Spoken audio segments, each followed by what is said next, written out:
Last week I was in the Lake District, one of my favourite places. When you're walking in the Lake District, you often find a deliberately placed pile of rocks. There's rarely a sign to say why they are there, and there's never anyone to tell their story. Yet their story is there in those stones, placed by walkers marking a point on a journey, or placed in memory of a time or a place. Long after the original story was told, the rocks will be added to in memory of a tale long ago. We stumble across two of these piles of rocks in Joshua 4. They tell a story that's worth telling, but a story that on looking will be mostly a mystery story to be discovered on deeper digging. Our journey to Remembrance Sunday this year has been peppered with storytelling. Stories of what we would have been doing if life was different in 2020. Stories of shadows of the past. Stories that have said that what we endure now is nothing compared to what people faced in the 2 world wars we particularly remember today. Our journey to Remembrance Sunday is under the shadow of a pandemic where we've had to find new ways to remember, new ways to say goodbye, new ways to grieve, new ways to express emotion, just as those who have been caught up in conflict have had to do throughout history. Our own grief for now has in some ways numbed us to being able to deal with the nation's grief as we look to the past.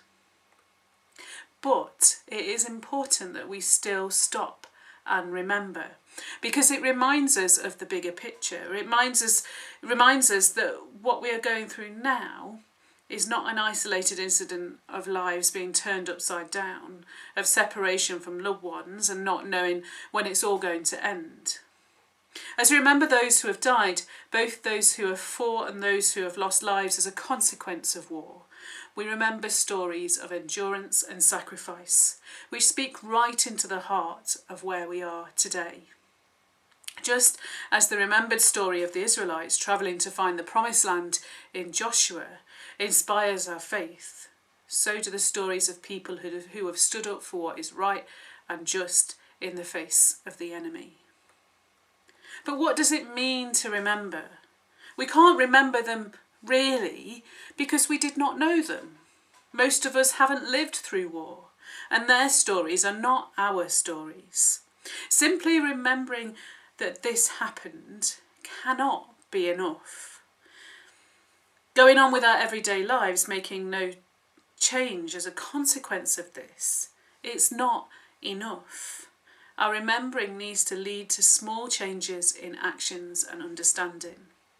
For the Israelites, the memory they left formed who they were and their descendants were. In the same way, the memories of the devastation of war are part of what make us who we are and are part of our story. In the same way, the stories we will tell from 2020 will form part of the remembering of our future. And we must not underestimate the impact this will have on all of us. Our story of remembrance is the story of commemoration. We remember that this history is our history. And just as any of the key moments of our history should do, that should influence how we live right now. The story we read from Joshua is a story of remembering. If you read the whole book of Joshua, you will find it a disturbing book of military violence and ethnic cleansing told from one side of the battle. It's difficult to hold that in tension with what we know of our loving God, but just as in any war, there are casualties, there are atrocities, there are then as much as there are now. In the violence in Nigeria, in the terrorist attack in Vienna, in the fear over the result of the US presidential election, there are victims, and we remember them. As we read the story of Joshua, we see moments where there are pauses in the rhythm of the story as we see something of God's goodness in it all. And in Joshua 4, we find one of those pauses. This is the story so far. The Israelites have fled Egypt in search of the promised land under the leadership of Moses. They wandered in the desert for 40 years and they grew in number. They'd got themselves organised, 12 tribes, priests, commandments and law. They were all normal by now. Moses died and Joshua took over as leader. Canaan was found as the promised land. It was going to be their home, the land of milk and honey. Spies had been sent in. They were sheltered by Rahab, a woman of ill repute, who is remembered. And they begin to contemplate the next bit. The Israelites were terrified. The Canaanites seemed like too big an enemy, literally giants of men. The Israelites were so close to the promised land, yet they felt so far away. As we come to the first 4 chapters of Joshua, we see that despite the fear ahead, that with God, anything is possible. They see that freedom comes from God and not from their own actions. They see that strength and courage comes from God. This is what they remember. They remember that even though it was hard, and that it is hard, that right there is God. So we see them crossing the Jordan, thousands and thousands of Israelites, heading to the promised land where rest and safety and peace is hoped for. It's the land of milk and honey. They're only able to cross the Jordan because of God, and this is why the memorial is erected. A pause in the proceedings, a rhythm of remembering is introduced for future generations. The Israelites had had a very painful journey out of Egypt through the desert to where they were that day. A journey filled with loss and sickness and devastation. It wasn't just a nice stroll in the park, it was much longer than they expected. They, along the way, had collected stories to remember the goodness of God. From the story of Passover, where they were able to leave Egypt, to the story of God's goodness in the provision of food in the desert. At each point, the story became something they remembered, as they remembered the ritual, the meaning, the purpose behind what happened at these times. As we remember, we do not just join in the ritual. We do not just say the words. But we must remember that the day we commemorate impacts our own lives today.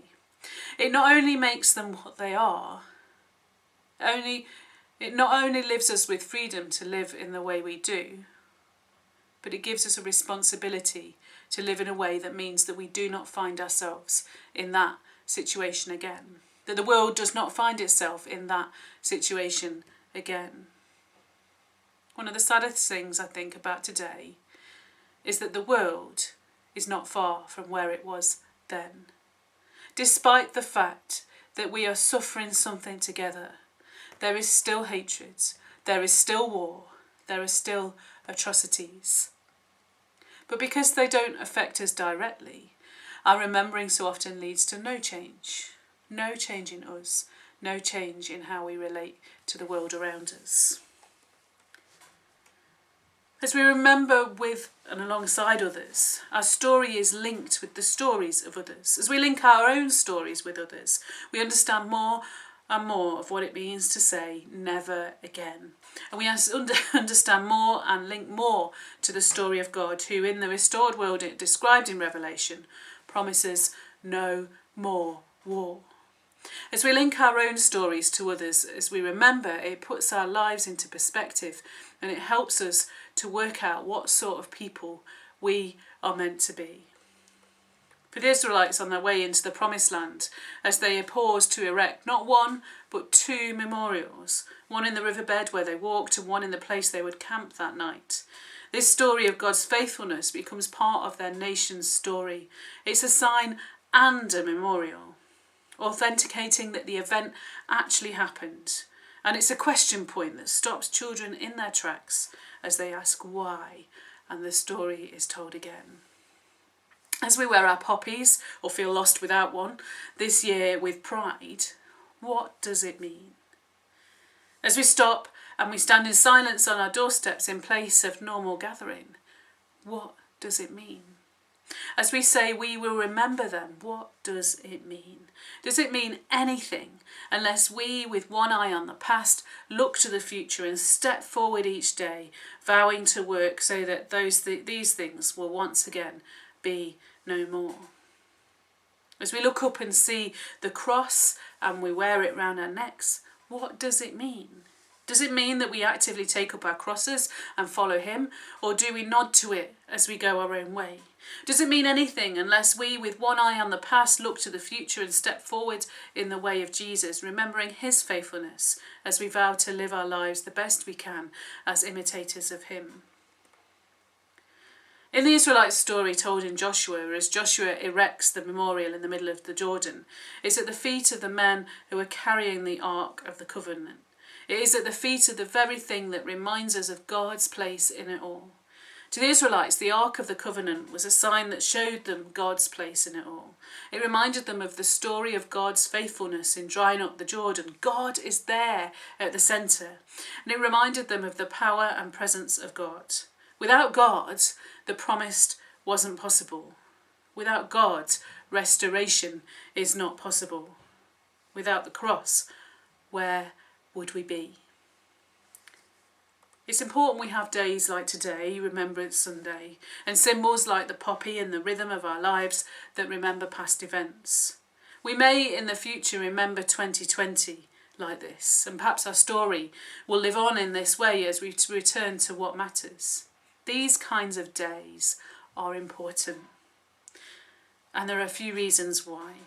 Firstly, they help us remember our history. Every year, as we come to Remembrance Sunday, we stop as a nation and we remember those who have gone before, who, whether reluctant or not to go, gave up their lives to bring us the freedom we enjoy today. Our story is important, and as we tell the story of so many who lost their lives and the conditions they had to live in, we must let it affect us, because it should affect how we live alongside others today. We should not be building walls and fences that divide, but we should be seeking reconciliation and restorative justice. For the Israelites, their story told of the faithfulness of God. For us as Christians, as we remember the fallen, the stories remind us that God's way is not this way, and we should always be working towards peace. Jesus was the once and all and for all sacrifice, yet so often we live like we can make things better. As we remember our story, then we must present that story to others as a new and other way. The answer to never again is Jesus, and we wait patiently for his return. But that answer must also affect the way we live amongst others. These kind of days help us, secondly, to remember our identity. They help us to remember who we are. If we identify today as people who do not forget, that must affect who we are. If we are to be people of peace, that must come out in the way we work alongside others. The stories in the Bible are two-sided, not just about the victory of the Israelites, but they're about those who lost their lives in the process too, the enemies as well as the allies. Every death affects us, whether it's those we love as friends or those we love as enemies. Our identity as followers of Christ is wrapped up in the love of God, and we are told to love our enemies, which is almost impossibly hard. However, if we are known as people who love unconditionally, we reflect more of the image of God. Remembering is difficult. Things like the miracle memorial, like Remembrance Day, like the sharing of bread and of wine, they help us with our problem of remembering. The pause to remember challenges the danger in our lives that makes us forget what matters most, our call from God to love in his way. In this story, we remember, the Israelites remember, they remember what God has done, and they make a commitment to keep on remembering. As we remember today the lives lost, we remember also today that not forgetting means action, that we must work towards loving our enemies as best we can. We must work towards peace as we look forward with hope to when Christ comes again. We must remember who God has called us to be. So today, as we miss the marches and the gatherings, as we worry that we didn't manage to get a poppy this year, may our act of remembrance be put into action, steps to walk towards work towards never again. Use this lockdown time to pause and remember. Remember how to live in peace with your neighbours, your friends, your family. To remember that justice for all matters. To remember to look beyond our horizons. And through it all, to remember to make sacrifices as we walk in the way of the cross. Remember. Remember. Amen.